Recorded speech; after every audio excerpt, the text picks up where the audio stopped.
के लेकर जो सर्व आदिवासी समाज रणनीति बना रहे हैं, कहाँ तक सफल होगा, क्या मानते हैं? जैसे कि मेरे पूर्व साथी लोगों ने कहा, ज्ञात है, ये जो स्थिति बनी है उसके पीछे बहुत सारे बैकग्राउंड हैं।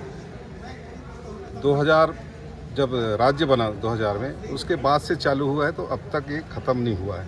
उसका पहला है 2000 से लेके 12 तक जो बैकलॉग था उसको हमको दिया नहीं, जिसमें हज़ारों नौकरियां हमारे बच्चों को मिलता के एक कारण ये है।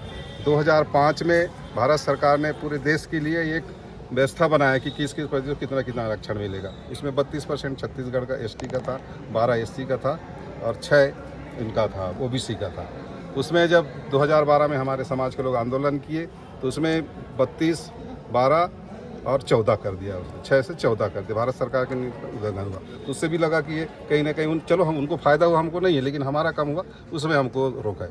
दूसरा 1994 आरक्षण अधिनियम एक बना है, जिसमें हमारे जो ट्राइबल के लिए जो भर्ती होती है, नियुक्तियाँ होती है, रोस्टर सही पालन हो रहा नहीं भर्ती संबंधी, उसकी समीक्षा का करने का प्रावधान है, जिसका वर्तमान में अध्यक्ष हमारे डॉक्टर प्रेम साय सिंह मंत्री जी हैं।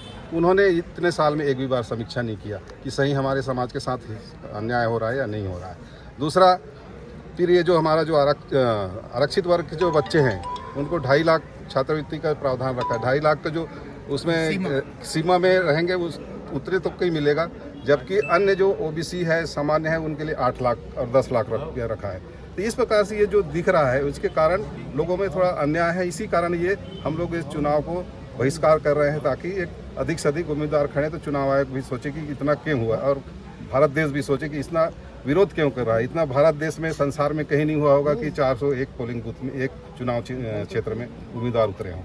तो इसमें मुख्य रूप से आप भारत सरकार को दोषी मानते हैं कि प्रदेश सरकार को दोषी? नहीं, मेन तो प्रदेश सरकार है, मेन प्रदेश सरकार है, जिसके कारण ये स्थिति उत्पन्न हुई है।